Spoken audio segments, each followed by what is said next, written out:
lagi naik ada orang. Tak pasal-pasal nak sebut bahasa Arab kita kena guna pula dengan bahasa lain dunia. Baik.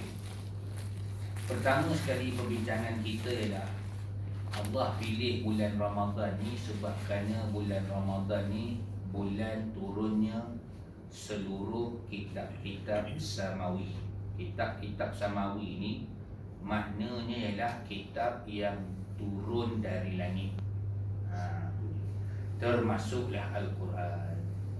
Jadi contohnya kalau kita tengok Quran ni memang diturunkan untuk mensucikan manusia daripada kerosakan akidah, iaitu ganti kepada kerosakan akidah seperti syirik ialah tauhid. Jadi kalau kita lihat Allah sebut dalam Al-Quran, wallazi ba'atha fil ummiyina rasulan minhum yatlu alaihim ayatihi wa yuzakkihim. Allah utuskan di kalangan orang yang tak reti baca tu, orang Arab Quraisy dulunya, seorang rasul di kalangan mereka membaca ke atas mereka itu. Yatlu alaihim ayatihi wa yuzakkihim. Tazkiyah itu ialah membacakan Quran dan mensucikan mereka daripada segala dosa, termasuklah syirik. Jadi suci, dia menyucikan manusia daripada segala dosa lah. Itu lebih tepat dari maksud dia. Jadi samalah puasa tu juga ialah mensucikan kita dari segala dosa. Ini. Tapi dalam bulan puasa ni banyak benda yang mensuci kita. Kita bila bayar zakat fitrah, tuhratan, Nabi kata tuhratan lis-shaimi minal lagwi wal rafathi. Bayar zakat fitrah je mensucikan orang yang puasa daripada perbuatan sia-sia dan bercakap yang sia-sia. Kemudian kalau kita tengok pula Quran yang dibaca pula, dan solat waktu malam tu pula, man qama ramadhana imanan wa ihtisaba ghufira lahu ma taqaddama min dhanbi, suci dosa juga. Siapa yang dapat menghidupkan malam Ramadan, maksudnya dengan solat malam, dalam solat malam tu ada bacaan Al-Quran, dia pula dapat menghapuskan dosa telah lalu. Subhanallah, semua suci dosa belaka. Jadi itulah Quran. Secara umumnya kalau kita baca, bukan sekadar bulan Ramadan, bila-bila saja pun dapat mensucikan kita daripada dosa. Sebab umumnya buat baik ni, innal hasanati yudhibna sayyi'at, dapat menghapuskan segala dosa-dosa. Baik, ada satu lagi dalam kitab Majma'uz Zawaid. Majma'uz Zawaid ada tu riwayat mengatakan unzilat suhufu Ibrahim fi awwali lailatin min syahri Ramadan wa unzilatit Tauratu lis-sittin madaina min Ramadan wa unzilal Injilu li 13 lailatan khalat min Ramadan wa unzilal Quran li 24 lailatan khalat min Ramadan. Baik. Diturunkan suhuf Ibrahim. Suhuf ni dia bukan kitab lah, lembaran-lembaran atau helaian-helaian. Dalamnya ada kandungan hukum. Suhuf Ibrahim itu diturunkan pada malam pertama Ramadan. Bulan Ramadan juga. Nampak bulan Ramadan. Walaupun bukan zaman Rasulullah, tapi dalam bulan Ramadan. Sebab Ramadan ni terkenal di kalangan Arab zaman sebelum datangnya Islam. Bulan Ramadan ni dia bukan bulan yang dikira baru wujud dalam agama kita. Lama dah. Mereka tahu dah bulan nama ni bulan Ramadan. Sebab dia ambil daripada lafaz katanya Ramad ma'ata rabda, itu cuaca yang panas atau batu yang panas. Kan panas tu masuk membakar. Ataupun dipanggil asal usul namanya itu Ramid, iaitu hujan selepas musim luruh. Hujan ketika musim luruh. Maknanya ialah hujan. Hujan pun sifat juga ialah air. Air itu sifatnya mensucikan.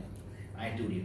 Kemudian diturunkan kitab Taurat pada hari setelah berlalunya 6 hari dalam bulan Ramadan. Maknanya hari yang ke-7. Diturunkan pula kitab Injil, iaitu pada malam sesudah malam 13 daripada bulan Ramadan. Maknanya malam yang ke-14. Dan diturunkan Al-Quranul Karim pada malam yang setelah selesai malam 24, maknanya pada hari yang ke-25 bulan Ramadan. Jadi maknanya diturunkan suhuf Ibrahim pada awal Ramadan, kemudian Taurat diturunkan pada 7 Ramadan. manakala Injil turun pada hari yang ke-14 dan Quran hari yang ke-25. Itulah dalam Quran pada sebut inna anzalnahu fi lailatul qadr. Sesungguhnya kami telah menurunkan Al-Quran pada malam Al-Qadar. Berkata Ibn Abbas radhiyallahu anhuma, dia kata minal lauhil mahfuzi ila baitil izzati fis sama'id dunya wastaqarra fi thumma nazala ala Rasulillah sallallahu alaihi wasallam munajjaman mufarraqa. Quran ni pada malam Al-Qadar yang dikatakan kebanyakan dalam sejarah ialah hari yang ke-17. Ini dalam kitab Majma'uz Zawaid kata, ataupun dalam riwayat yang lain dia kata malam yang ke-25. Jadi apa beza 17-25 jadi saya terangkan. Pada hari yang ke-17 itu turunnya daripada Lauh Mahfuz sampai ke langit dunia yang dipanggil Baitul Izzah. Baitul Izzah ni tanya orang yang menjadi angkasawan pun dia tak tahu kat mana, sebab langit dunia kan Baitul Izzah kan. Kalau rumah Azizah tahu lah kot dia kat mana kan. Ataupun Kak Izzah kan mana tahu dia kot. Tapi kalau kata mana di langit dunia, mereka sendiri pun tak tahu. Sampai kat langit dunia tu dia hold, dan dia turun secara beransur-ansur sampailah lebih kurang 23 tahun kepada Nabi SAW. Jadi maknanya malam 17 tu turun di Lauh Mahfuz sampai ke langit dunia. Dan kebarangkalian yang malam 25 itu, itulah yang turunnya yang dikatakan Iqra bismi rabbikal ladzi khalaq. Ayat Quran lah. Kalau pertama turun, kalau kena 25 yang pertama mungkin Iqra lah. Ada satu riwayat kata malam 1. Itulah. Tapi apa hikmahnya Quran turun beransur? Tidak mau menyusahkan Rasulullah dan umatnya. Bagi Nabi mudah nak menghafaz. Kalau bagi sekaligus sukar juga nak mengingat dan menghafaznya. Bagi umatnya tak sukar untuk mengamalkannya. Hukum hakam kan, itulah tujuannya Quran turun beransur-ansur. Jadi bila katakan ada sahabat bertanya, contohnya dalam Quran, yas'alunaka 'anil mahid qul huwa adza fa'tazilun nisaa fil mahid. Mereka bertanya kau ya Muhammad tentang al-mahid, iaitu waktu datang haid. Katakanlah darah itu kotor, maka jangan kamu mencampuri isteri kamu ketika haid. Yas'alunaka 'anil khamri wal maisir qul fihima ithmun kabir wa manafi'u linnas wa ithmuhuma akbaru min naf'ihima. Mereka tanya kau ya Muhammad mengenai arak dan judi. Katakanlah di dalam arak dan judi itu adanya dosa besar dan manfaat-manfaat bagi manusia, dan dosanya lebih besar daripada manfaatnya. Jadi itu hukum hakam lah. Itu turun bahasa Ansur sampai banyak lagi soalan-soalan lain dan isu-isu lain. Maka akhirnya turunlah ayat-ayat hukum tersebut. Baik. Dan bulan Ramadan juga kita jangan lupalah, sambil-sambil nak sebut pasal mengenai Quran ni ataupun kita samawi ni. Bulan Ramadan ni bulan VIP sebenarnya pada sisi Allah Taala. Dan dia bulan kelahiran kitabnya. Maksud bulan kelahiran itu, dia kata bulan yang cukup istimewa macam kita lah. Hari tarikh lahir isteri kita, hari istimewa bagi kita kan? Jadi kita pun berilah hadiah macam-macam ya. Jadi samalah, bila Quran saja turun pada bulan Ramadan, hadiah macam-macam lah. Dalamnya ada Lailatul Qadar, lebih baik 1000 malam lebih 1000 bulan lah kan? Kemudian ada pula gandaan pahala, ada tarawih, kemudian macam-macam lagi. Puasa diwajibkan. Kerana apa? Ramadan Sayyidus Syuhur. Dalam satu riwayat Ad-Dailami, walaupun riwayat lemah sajalah, dhaif, tetapi di sini maksudnya ialah Ramadan tu adalah penghulu segala bulan. Oleh itu, kalau kita nak carilah penghulu segala bulan, nak dibandingkan dengan Ramadan dan bulan-bulan lain, manakah sama? Tak sama. Kelebihannya tak ada. Dia dikatakan Lailatul Qadar tak ada pada malam lain, pada bulan lain, yang hanya ada pada bulan Ramadan saja. Kalau dibuka pintu syurga hanya Ramadan, ulama kata sepanjang setahun pintu syurga itu semua tutup belaka sampailah waktu kiamat besok untuk dimasuki orang-orang yang menjadi ahli syurga. Tetapi kenapa Ramadan saja sebulan itu dibuka? So istimewa adalah pintu neraka sentiasa terbuka, tapi dia tutup sebulan dalam tahun. Ramadan juga syaitan kena ikat pada bulan Ramadan, bulan lain tak kena ikat. Mana bulan lain syaitan tak kena ikat, bulan Ramadan syaitan kena ikat. Tapi syaitan ni siapa? Manusia pula. Jadi syaitan ni ya, sifat-sifat syaitan ada pada manusia. Baik, jadi bila dah katalah bulan VIP ni, dia macam orang VIP je lah. VIP ni banyak istimewa kan. Kalau yang ambil vaksin bukan kaleng-kaleng. Kalau naik lift, naik lift yang khas tu dia kan. Kalau dia di hotel, bilik yang khas tu dia. Hospital kuat, itulah samalah dengan bulan Ramadan. Baik, bila sebut Quran ni dengan Ramadan cukup sinonim. Syahrul Ramadan alladhi unzila fihi al-Quran. Bulan Ramadan, bulan turunnya Quran. Jadi bila kita gabungkan solat malam, contohnya kalau solat malam tu dalam bulan Ramadan, tarawih lah, ataupun juga pada malam-malam yang lainnya, itu qiyamul lail. Dan dalam Ramadan ni ada dua, solat malam, tarawih, dan kemudian tertidur, bangun lagi sebelum sahur, kita qiyamul lail. Bulan-bulan lain kita qiyamul lail je, tapi kelebihan baca Quran. Nampak? Kalau dibaca pula dalam tahajud, ada pula nombor-nombor, bilangan-bilangan kita baca tu, kelebihannya berbeza-beza. Contoh, dalam hadis Nabi SAW, Sahih Abu Daud lah antaranya. Dalam kitab Sahih Abu Daud, dan dalam kitab Sahih lain semua ada. Tapi saya ambil satu nama Sahih Abu Daud, iaitu man qama bi 10 ayatin lam yuktab minal ghafilin. Siapa yang baca 10 ayat saja. Maksud ulama sini kata man qama bi 10 ayatin, membacanya ketika solat malam. 10 ayat dibaca saja, tidak ditulis dari kalangan orang-orang yang lalai. Satu orang yang rajin sembahyang tahajud, dia baca 10 ayat ni, insya-Allah dia selalu tak lalai. Tak lalai daripada mengerjakan perintah Allah. Nampak? Dia taklah sampai solat ni lupa rakaat, solat ni lupa wuduk, lupa nak bayar zakat fitrah. Nampak tak? Macam kita ni kadang-kadang lupa juga berapa rakaat, lupa kita kan. Tapi makan tak lupa. Aku tak lupa makan pagi, makan tengah hari, makan petang, makan malam kan. Ni yang lain lupa belaka dekat. Itu orang yang sentiasa ingat pada Allah Ta'ala, sentiasa berzikir. Kelebihan ini datang dari sebab kerana dia baca ayat Quran dalam solatnya, walaupun 10 ayat di waktu malam. Baik, dia kata sini ialah solat malam lah. Apatah lagi kalau kita lepas solat tu kita baca Quran pun boleh juga, tapi cuma di sini dia kata man qama. Dia kata man qara'a. Qara'a ni baca walaupun luar solat, tapi sekarang ni man qama, dia berkaitan dengan sembahyang malam. Yang mulai. Sebab itulah nak sebut tadi, bila orang tak hafal Quran tu yang diletakkan mushaf, dia pegang mushaf. Lepas ni saya sebut hukum dia pula. Termasuk yang kita baca, kita tengok imam buat dalam waktu solat tarawih. Baik.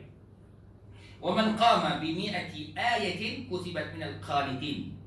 Sesiapa yang membaca ni dalam solat, saya terjemah itulah, baca dalam solat tahajud atau qiyamul lail atau solat malamnya sebanyak 100 ayat, kutiba minal qanitin, maka Allah tuliskan baginya di kalangan orang-orang yang sentiasa taat dan patuh pada perintah Allah. Patuh ni ada dua. Satu, buat yang wajib. Apa yang wajib tak pernah ditinggalkan. Yang keduanya, meninggalkan larangan Allah. Jadi nak bentuk diri jadi orang baik ni sebenarnya ialah bertahajud.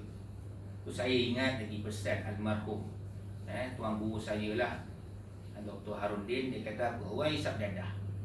Dia keluar daripada dulu, zaman dulu ke pemadam kan. Keluar daripada pemadam tu tak padam-padam, dia dadah hisap kali. Maksud tak padam kan mati kan. Tak padam-padam dah dadah hisap kan.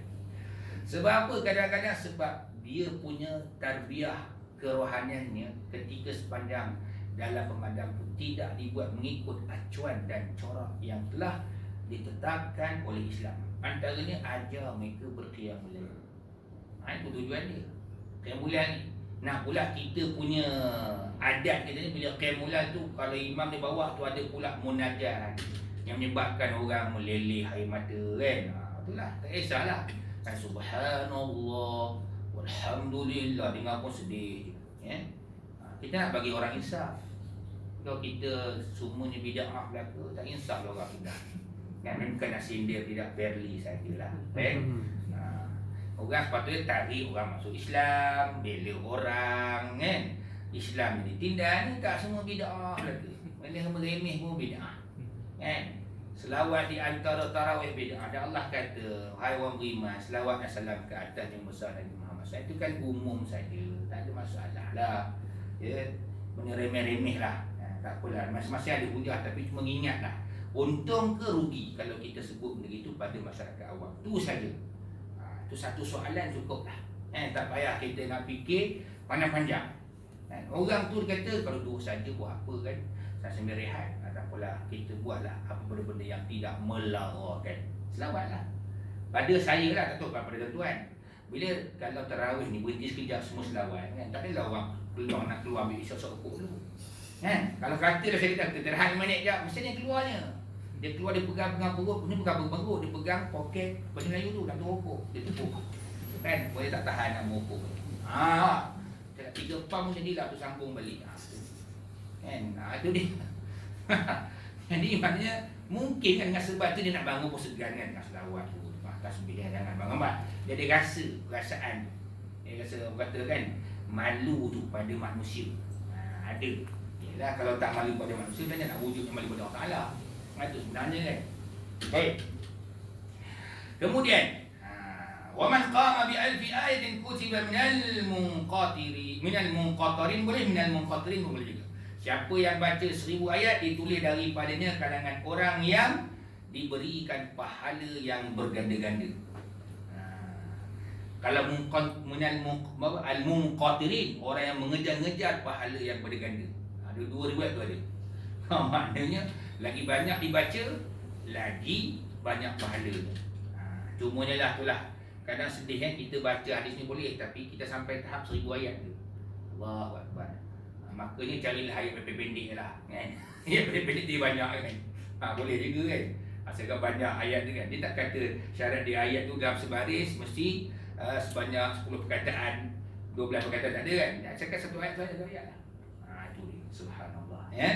Jadi itulah untungnya kalau orang yang rajin berqiyamul lail, apatah lagi dia rajin pula membaca ayat-ayat yang panjang-panjang. Sebenarnya ini baru kita masuk bab sebenarnya.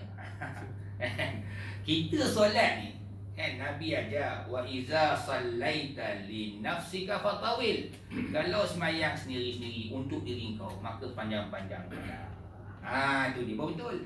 Maknanya sembahyang sunat, sembahyang tahajud, sendiri-sendiri tu panjang. Ni jadi imam baca panjang, sembahyang sendiri pendek baca dia. Nampak kan? Ni saya nak bagi tahu lah kan. Kita sebenarnya contoh solat maghrib. Maghrib kan. Nak pula waktu-waktu bulan Ramadan, setengah-setengah orang dia makan sikit dulu baru dia solat. Jangan baca ayat panjang-panjang. Ni mentang-mentang malam-malam Jumaat dia baca surah Al-Kahfi, tutup muka rakaat pertama. Bagus, tapi tak kena tempat dia. Sebab maghrib ni waktunya singkat. Nak pula lepas solat maghrib orang tu nak sambung makan pula kan, makan berat-berat. Maka sebab itulah ulama kata ambil qisarus suwar. Apa nak qisarus suwar? Bacalah surah-surah yang pendek-pendek. Mana dia surah pendek-pendek?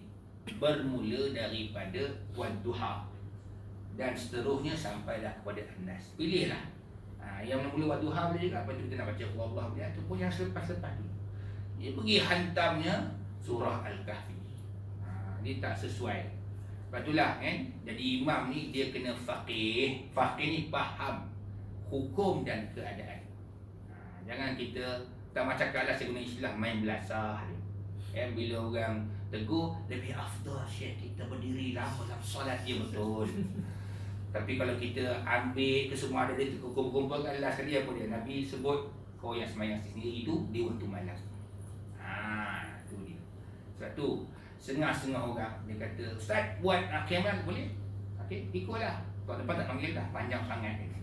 Itulah dia. Nama qiyamul. Itu pun asal sejarahnya yang dikatakan tarawih Nabi buat 3 sekali saja.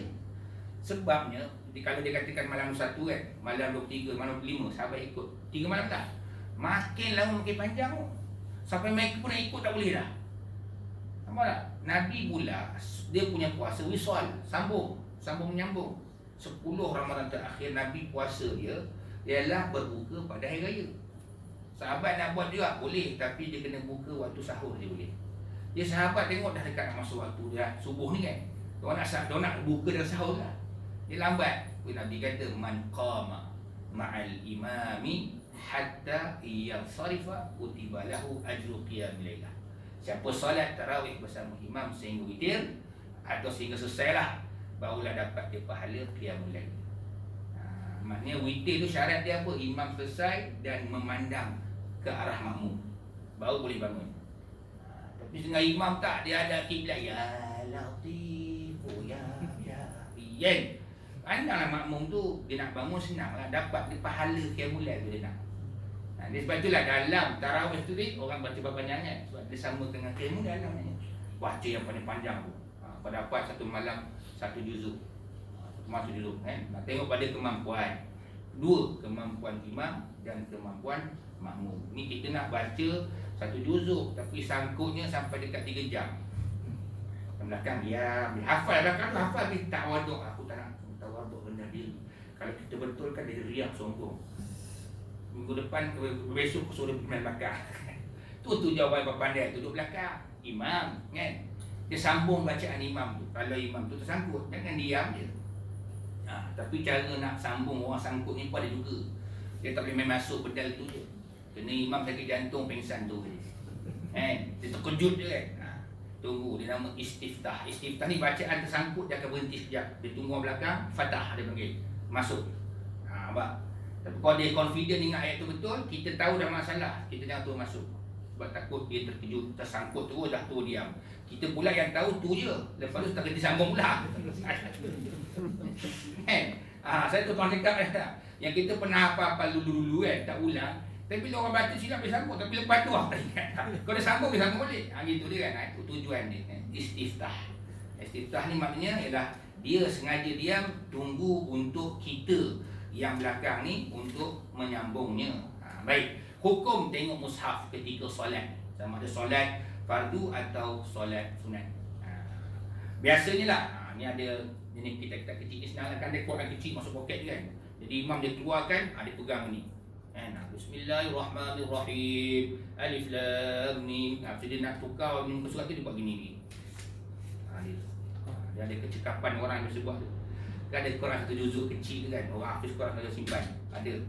Saya luar dia tak mana hilang kan. Jadi kalau buat solat senang lah. Pun tengok poket masing-masing di imam mesti ada punya. Kalau budak tak tahfiz, dia kecil je kan. Dia ingat Pu Yasin kan, satu juzuknya. Dia kalau sangkutkan ataupun dia nak masuk the next rakaat kan, apa ni, semayang yang berikutnya, dia akan buka dulu tengok, pastikan ayat mana nak disambung lagi. Kadang-kadang sekali dia pegang masa solat. Masa dia rukuk tu pula dia letak bawah ketiak dia lah. Tu kalau kat Mesir lah. Ingat tak nampak lagi kat Mesir. Saya dengar dia tengok imam tu pegang macam mana simpan masa nak rukuk. Dia sekat ketiak. Allah. Macam okey, dia sepatutnya saya tunjukkan gaya lah. Dia tuan-tuan fikir macam mana dia pegang mushaf. Zaman sekarang kalau handset lagi senang lah. Dia tak payah nak pusing-pusing kan, dia terus scroll je. Itu satu lah bahaya. Kalau lupa tutup kita punya internet, masuk ke WhatsApp. Tu baca sekali. Jangan tersasul kan. Baca sekali yang WhatsApp tu kan. Inilah kita katakan bentuk-bentuk gangguan kan. Okey, baik. Secara umumnya dalam solat ni disuruh kita baca ayat yang mudah-mudah. Faqra'u ma tayassara min wa aqimus solah. Surah Muzammil ayat 20. Al-Muzammil ayat 20. Bacalah faqra'u ma tayassara minhu. Maka kau bacalah apa saja ayat yang mudah-mudah. Dan wa aqimus solah, dirikanlah solat. Tu je. Jadi kalau bagi isteri-isteri tu kat rumah suami jadi imam, kuliah dulu, jangan mongon. Quran kata gitu dah. Bacalah ayat yang mudah-mudah je. Kan 30 tahun kahwin bang, kuliah mana mesti pergi kan. Solat Jumaat tak boleh ke masjid kan. Kuliah jadilah kan. Yang penting solat Jumaat tu je lah kan. Ni maghrib kuliah isyak subuh besok kuliah tu je lah kan. Boleh buat kemul apa, kuliah juga dibaca dia. Tak ada masalah. Baik. Pendapat pertama tentang hukum pegang mushaf, belik helaian mushaf. Kan bila kita nak tukar dia, kita kena belik-belik dia kan. Ada tu lagi, kalau di Mesir rasanya dia letak macam ni lah. Oh tak ada. Yang besar berat kan. So sesuai macam ada kan, yang letak dia punya stand tu kan. Dia kalau solat dia boleh dia tukar kan dengan tangan dia ni. Itu dia. 20 rakaat biasanya ada kat setengah imam, dia gunakan mushaf pada nak habiskan 1 juzuk. Jadi dia pegang, dia tak tukar dia muka surat. Kalau ikut hukum pergerakan tu dalam kitab Al-Fiqhul Islami wa Adillatuhu, Syekh Wahbah Zuhaili rahimahullah, dia kata itu baru satu pergerakan. Ini bukan 2. Ini baru satu je. Tu. Jadi mana dia tukar itu, dia cermat dah buat sebenarnya tukar. Ya. Sebab dia bukan berturut, dia kena baca dulu, dah habis baca 2 muka surat boleh tukar kan. Itu. Ya. Baik. Jadi kata pendapat pertama ni kata pegang mushaf, ada yang pegang, ada yang belik layan mushaf, mungkin dengan tangan dengan jari dia. Dia lihat pula mushaf, sambil baca tu dia fikir pula isi kandungan dia. Tadabbur, fikir. Kadang-kadang kita baca Quran ni, bagi orang yang mahir bahasa Arab lah, tak macam kalah, dia akan baca, dia akan fikir, kenapa ayat tadi bismillah ni, insya-Allah. Ayat ni pula sebut abawai ni walidain. Satu timbul ni perbahasan. Kenapa ayat ni macam ni? Kenapa apa beza doa dengan nida dalam bahasa Arab? Semua ada dalam Quran. So dia baca sambil tu tadabbur, berfikir. Kan? Baik. Dia kata apa? Sehingga berlaku perbuatan yang banyak kadang-kadang. Pergerakan dan rosak solat itu, maka dia kata solatnya tidak sah. Batal solat. Apatah lagi dalam satu ibadat ada lagi ibadat yang lain. Solat tu ibadat, baca Quran tu ibadat yang lain. Dah jadi 2 dalam 1. Tak boleh. Dalam pendapat pertama ni katalah, ya. Dan sama membaca mushaf ni macam kita tengah solat berguru pula membaca Quran. Pendapat pertama kata batal. Kalau saya lepas ni wabillahi taufiq hidayah, orang kata oh tak boleh batal ni, ustaz ceramah ada rakaman 3 ni. Bayangkan. Tak, tu baru pendapat pertama saja. Kita yang silap ni bila pendapat pertama tu kan, kalau itu kita baca, itu kita pegang. Kan? Jarang nak kita nak tanya kan, macam mana pendapat lain pula. Itulah. Kalau ikutnya sebaik-baiknya lah fiqh ni, kita mungkin rasa dalam kitab ni kata ni, mungkin ada kitab lain kata boleh. Gitu. Dia fiqh ni faham. Masing-masing faham ni berbeza. Pendapat kedua pula kata harus. Ni banyak orang buat ni. Yang harus ni. Ya? Sama ada solat fardu atau solat sunat. Tapi ada kali ni hukum jadi wajib. Wajib ni pasal apa? Contohnya orang ni dia tak apa-apa dalam surah Fatihah. Tak apa-hafal. Kalau hafal pun dia boleh hafal Bismillahirrahmanirrahim. Lepas tu tak tahu dia lah nak baca apa dah kan. Dia terpaksa ada tengok mushaf tu, Al-Fatihah, atau tampal, ataupun kalau tak adalah tempat tampal, tak ada tempat dia nak letak ke apa, terpaksa orang pegang kan. Yang kita fikir sebut, walaupun terpaksa bayar upah, dia wajib bayar upah. Kalau orang tu kata 1 rakaat RM5, RM5 dah bayar. Macam budi ST lagi kan. Juga perkhidmatan pegang. Kalau kena tarawih macam kalau apa dah lah banyak bayar 20. Tu hukumnya wajib pada mazhab Syafi'i dan juga mazhab Hambali. Tu Baik. Jadi dalilnya yang boleh tengok mushaf ni, dalil dia lah ketika Aisyah bersolat berimamkan kepada seorang hambanya yang telah dibebaskan, namanya Zakwan. Zakwan ni solat dia tengok mushaf. Dan Aisyah pun tidak mengingkari perbuatan beliau. Maka di sini ulama berpegang hadis sahih Bukhari, di mana Nawawi kata bukanlah sahih, maka dikatakan hukumnya diharuskan bagi orang yang bersolat tadi memegang mushaf sama ada di dalam solat fardu atau solat sunat. So sekarang tak ada isu lah kalau dia letak di mushaf tu kan, banyak letak mushaf soal tu tengok je, tak ada isu lah. Kerana kata berat banyak tak berat banyak diboleh di situ. Baik. Kata Ibn Hajar Al-Asqalani yang menghuraikan kitab hadis sahih Bukhari, nama kita tu Fathul Bari lah. Hadis ni menunjukkan dalil atau bukti pengharusan perbuatan tersebut. Bahkan kata Imam Az-Zuhri, bagi orang yang bacaannya paling baik di kalangan kami, dengan suara dia, dengan tajwid dia, mungkin juga termasuk baik tu nafasnya, dia pandai balance kan.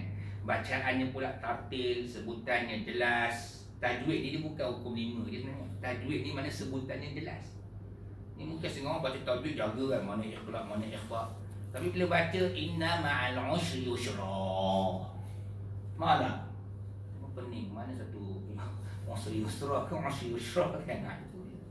Jadi sebab itulah kadang-kadang membaca ni kan biar pastikan sebutan huruf ni, sebab setiap huruf tu ada hak-hak dia.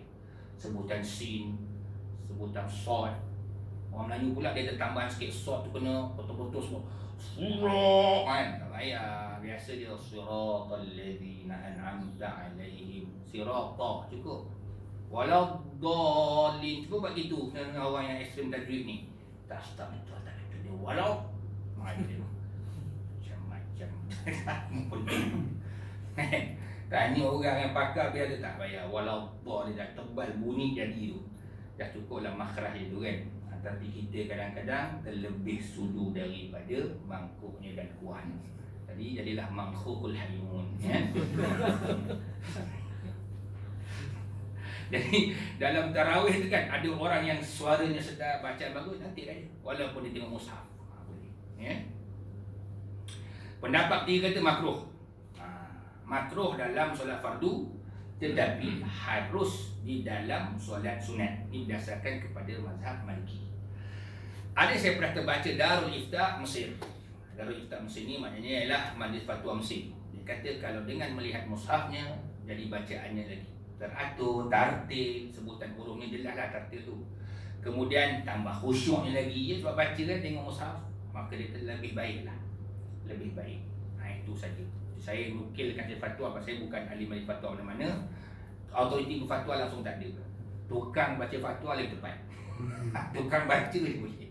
Jadi maknanya kita nak bagi tahu pada masyarakat awam bahawa perkara ini dibolehkan, tidak boleh pegang pada satu pandangan kita. Tak boleh langsung. Jangan. Baik. Kenapa dia kata makruh? Tu sangat penting. Makruh ni sebab kerana orang nanti malas nak hafal Al-Quran.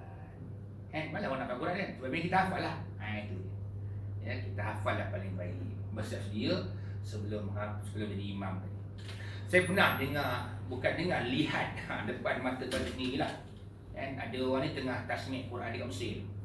Dia apa-apa kan mungkin dia imam lah. Saya tak tanya lah tugas dia pasal saya datang sebelum ni lagi tengah tasmih. Lepas tu Syekh tu kata ayat ni, surah ni, ayat ni kau jangan baca dah semayang. Kau tak berapa confident baca. Dia kata pesan ni. Yang mana tak dia ni lah, jangan baca. Jangan baca lah pasal tak berapa kuat ingatan untuk ayat tu saja. Dia setengah Quran ni ada. Sebenarnya secara umumnya Quran ni satu je, pantang. Pesan tu untuk guru dulu, jangan sebut susahnya nak hafal. Jangan. Sebenarnya bukan susahnya nak hafal. Kita sebenarnya tak kena gaya menghafalnya. Sebab tu kaedah menghafal ni ada. Satu muka surat tu kita bajet berapa kita nak hafal lagi. 3 ayat lah. Baca bagi lancar, kemudian ulang 70 kali. 70 kali malas. Saya kata oleh aku malas kan. 70 bayangkan. Itu tak boleh baca pelan-pelan, kena kuat. Dan jangan menghadap apa-apa benda. Dinding lagi bagus sebab dia tak kacau. Ni depan TV. Tengok ni lofa kahwin. Sandingan kan. Tak boleh khusyuk lah. Tu contohnya lah. Ataupun juga pakai handset. Handset lagi lah sebenarnya. Pakai handset tu bukan apa isu sangat. Sebab nanti masuk macam-macam. Masuk pula mesej Instagram, berhenti sekejap. Sadaqallahul-azim, baca dulu. Start balik, masuk pula Facebook. Sadaqallahul-azim, baca dulu. Itu sudahnya. Biasanya mesej dia dah. Tak ngapai langsung. Yang dihafal Bismillahirrahmanirrahim. Sadaqallahul-azim. Itu saja. Baik, bagi makmum. Ni kita pergi makmum. Kamu tahu banyak berlaku kan. Bila semayang tarawih aja, dia pula yang pegang mushaf. Tak kisahlah apa cara pun. Yang pegang sebelah tangan, yang pegang dua tangan, semua ada. Ulama mengatakan tidak patut melakukan demikian. Tak afdal. Sebab yang afdal bagi orang yang makmum ni mendengar bacaan imam, kemudian qiyam tangan gini, kemudian tengoklah ke arah tempat sujud. Itu saja. Yang selepas ni kau dah tahu dia yang buatlah. Untuk makmum tidak digalakkan. Tidak afdal, tidak ada masuk hukum sunat pun tidak. Aku pun tak ada, kan? Baik. Yang terakhirnya, kita melihat Quran ni mulia. Bulan Ramadan jadi mulia, malam Al-Qadar jadi mulia sebab Quran. Tapi nak tanya, di manakah kemuliaan Quran? Itu soalan sekarang. Sebab apa kita lihat kan, dalam bulan Ramadan ni orang langgar perintah Quran. Dah kata arak, judi itu semua maksiat, dosa yang besar. Tapi ada juga yang kata-kata jadi artis untuk iklan judi. Nampak? Hina lagi kita, peguam tu orang kafir pula. Batalkan tahanan reman yang telah dikenakan oleh pihak polis untuk artis tersebut. Atas dasar dia kata artis tu bukan kerja dengan syarikat tersebut. Dia artis jemputan, macam ceramah jemputan lah. Jemputan je. Nampak tak? Kes yang terbaru. Saya semalam ada jumpa sahabat saya. Dia peguam. Dia cerita lah. Dia jumpa cerita lain tapi dia cerita je kan. Majlis Agama Islam lantik dia di antara 11 peguam lah. Untuk mengendalikan kes yang dah lama berlaku. Saya ingat tahun bila lama dah. Dia ni meninggal dan dia Islam, agama asal Hindu, tapi membuktikan dia Islam tu semua cukup. Dokumen Mak Jais ada. Maka Maiz ni Majlis Islam nanti dia orang lah. Tengok sebelah orang ni dia termasuk. Tengoklah video tu, pengislaman dia, sijil dia memang sah Islam. Tetapi keluarga, isteri dia, sebab dia guru pencen, sebab apa nak tuntut juga mengatakan dia bukan Islam, dia masih lagi Hindu sebab pencen. Al-fulus fi dunya wal manfus fil akhirah ni pasal ni. Tapi dia tuntut tu, saya pun fikir pasal apa dia tuntut. Ustaz tu sebab apa dia cikgu pencen. Pencen tu anak tu. Dulu masa dia Hindu, dia tak masa dia Islam, dia menyembunyikan Islam dia sebab keluarga sebelah isteri tu gangster. Tak tahulah gangster dia orang macam mana kan. Jadi dia tak naklah terlibat macam-macam benda dia lakukan oleh pihak gangster tadi. Dia sembunyikan Islam tapi dokumen semua ada. Sekarang ni Mahkamah Sivil cabar Mahkamah Syariah. Cabarannya apa dia? Buktikan benar ke Islam atau tidak. Dan ada bukti. Dan dia orang nak batalkan yang mengatakan bukti itu tak betul dan tak diiktiraf. Kalau kena hakim tu bukan Islam, dia ada power pula mengesahkan orang bukan Islam. Dan kita pun tahu kan, orang mengucap bukan masyarakat Islam dah. Nak pula dia mengucap bukan main, sungguh-sungguh memang di sini masuk Islam. Apa kesungguhan itu membuktikan ada dokumen dia. Tengok video dia cakap ni ada yang sijil masuk Islam. Subhanallah. Nampak tak? Mana kemuliaan Islam? Setelah saya nak baca kan ayat Quran ni, surah Al-Isra ayat 80. Pentingnya Al-Quran dan kuasa. Penting.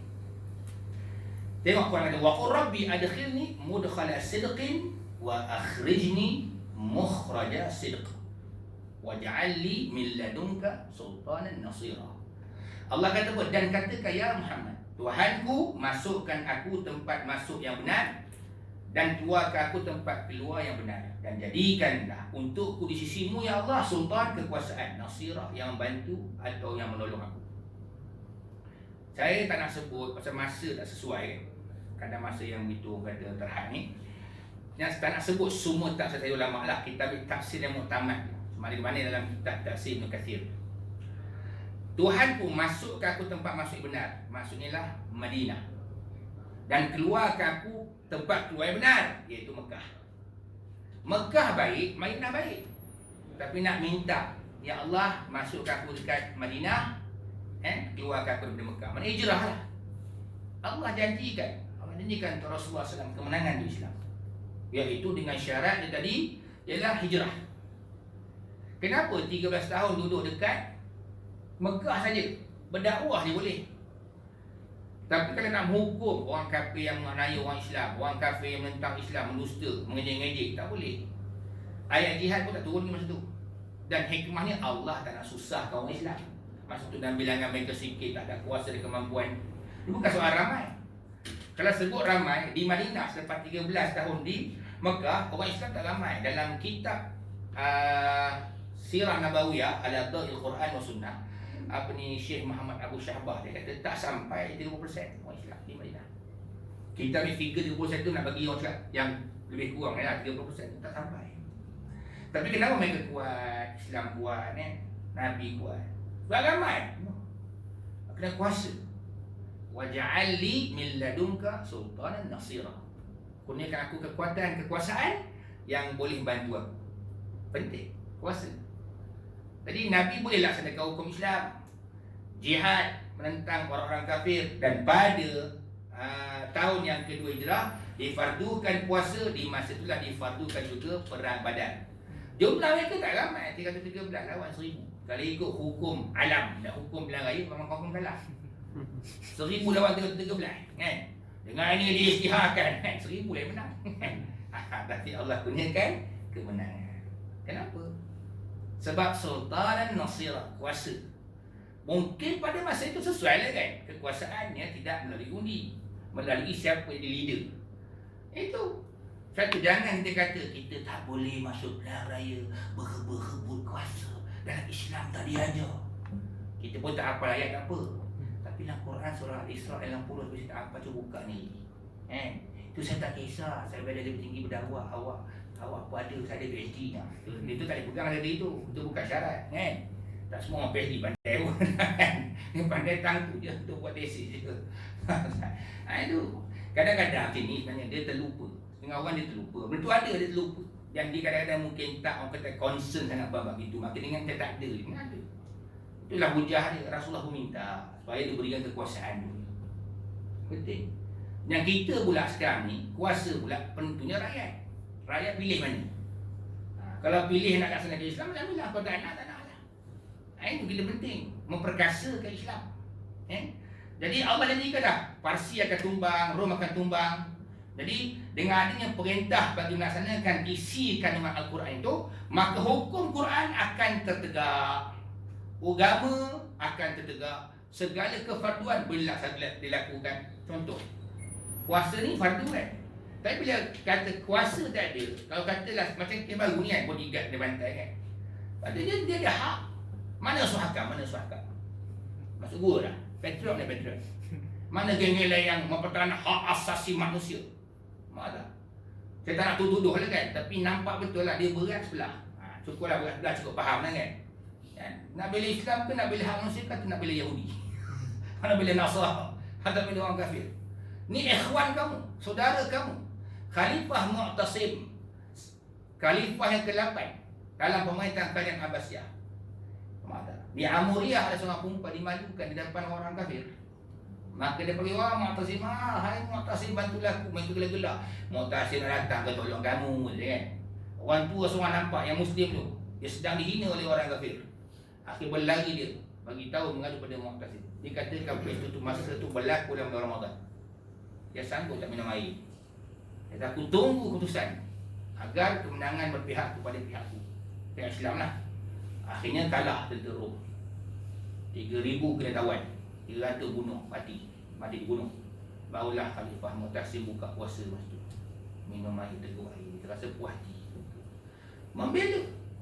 Quran ni mulia, tapi kemuliaan dia kat mana? Sebab itulah kata Sayyidina Osman radhiyallahu anhu, kata dia, innallaha yaz'u bisultan ma la yaz'u bil Quran.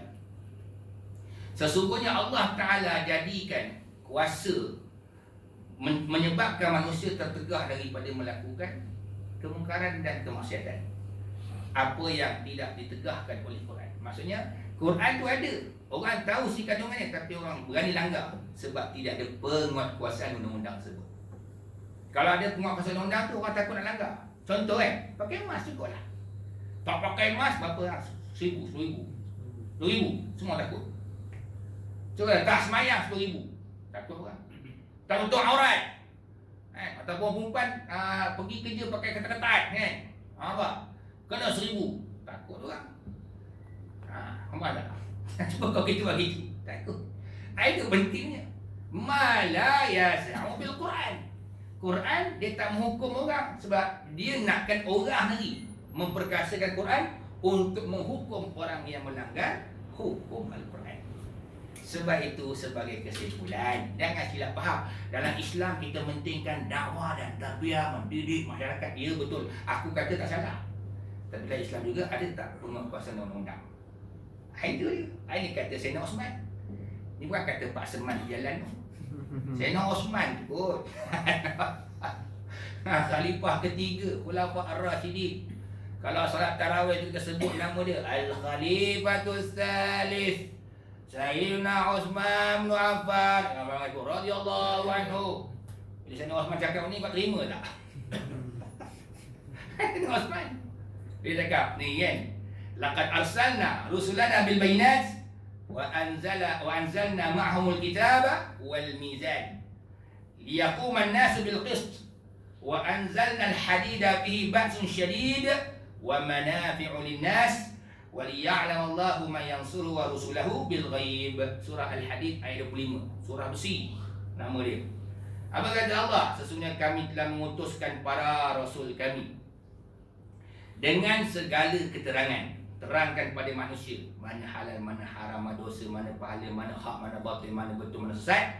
Dan kami turunkan bersama mereka tadi kitab dan juga mizan, iaitulah keadilan, supaya manusia menghukum dengan cara yang adil. Dan kami turunkan al-hadid, besi, padanya kesakitan yang aman, maksudnya hukuman. Dalam Islam ada hukuman betul. Dia kata apa? Dan juga manfaat bagi manusia, supaya Allah tahu siapakah yang nak bantu Allah dan Rasulnya dengan sebenar-benarnya, dan dengan keikhlasan hatinya. Dan sebab itu kalau kita lihat Rasulullah SAW semasa di Mekah tak boleh bertindak kalau orang tentang Islam, mempermainkan agama, merampas harta sahabat, mencederakan sahabat, tak ada apa-apa. Tapi bila berhijrah di Madinah, turun pula ayat hukum, barulah nampak Islam itu berkuasa. Bukan lagi Islam itu letak di bawah kuasa manusia, tapi Islam itu diperkasakan oleh Rasulullah dan juga para sahabat sampai hari kiamat, insya-Allah. Janji Allah Subhanahu wa taala dalam satu hadis riwayat Imam Ahmad, hadis sahih, la yabqa ala dhahril ardi baitu madar wala wabar illa adakhalahu Allah kalimatal Islam bi izzi azizin aw bi dhulli dhalilin, imma yu'izzuhum Allah azza wa jalla fayaj'aluhum min ahliha aw yudhilluhum fayadinuna laha. Dia bermaksud tidak akan tinggal di atas permukaan bumi ini, sama ada rumah di kota-kota ataupun di desa-desa, kecuali Allah akan masukkan kalimat Islam, iaitu Islam, kebenaran agama, dengan kemuliaan orang-orang yang mulia atau kehinaan orang-orang yang hina. Sama ada Allah berikan kemuliaan kepada mereka itu sehingga menjadikan mereka Islam dan menjadi salah seorang daripada penganut agama Islam sendiri, ataupun mereka dihina oleh Allah SWT, akhirnya mereka sendiri terpaksa tunduk kepada pemerintahan Islam. Itu maksud dia secara, bukan terjemahan tapi maksud dia, tafsiran. Sama ada dia sendiri masuk Islam, mulia, ataupun dia degil dalam masuk Islam dengan tunduk kepada kekuasaan Islam. Maknanya dia nak buat maksiat tak boleh. Tak ada tempat ruang nak buat maksiat. Ni negara Islam, arak tak boleh, dia tak boleh. Kita biasanya tak apalah, mereka bukan masyarakat Islam, terangikan mereka. Iyalah, kalau dia buat untuk niaga, mesti yang masuk tu bukan saja orang bukan Islam, orang Islam sekali. Dan mesti dia subhat kan. Mesti sebab itu, sebab tak boleh. Kita pun sikit tak apalah, kita kena raihkan mereka. Kau nak reti. Kalau dah buat dosa maksiat macam mana pula? Mana dia katakan izzatul Islam, mana katakan kemuliaan Islam, tak ada dia. Ini masalah kita jadi hina hari ni sebab kerana kita tinggalkan Quran. Bukan tinggal baca tahu baca kan. Dia tak malam baca, dia tak pagi baca, tapi melaksanakan, mengabaikan hukum hakam yang dalam Quran. Allah Ta'ala alam. Cukuplah saja untuk hari ini. InsyaAllah sambung lagi pada 10 tahun yang akan datang. Saya ada pengumuman sikit. InsyaAllah sesiapa ingin infak dan seabdal infak bulan Ramadan lah, sekolah kami Darul Azhar dan Al-Hikmah, Darul Azhar wal Hikmah di Merecah, Terengganu, ingin membuat kutipan dana. Sebabnya musim PKP ni dia bukan senang dengan orang kata sesak, tapi cuma sakaratul maut je lah kan. Diperlukan kepada bantuan-bantuan tuan-tuan dan sekalian. Mereka yang menginfak tu mudah-mudahanlah dapat meringankan beban kami untuk pengurusan sekolah tahfiz kami. Dan kami doakan yang menginfak tu agar Allah panjangkan umur, murahkan rezeki, digandakan pahala, apatah lagi dalam bulan Ramadan.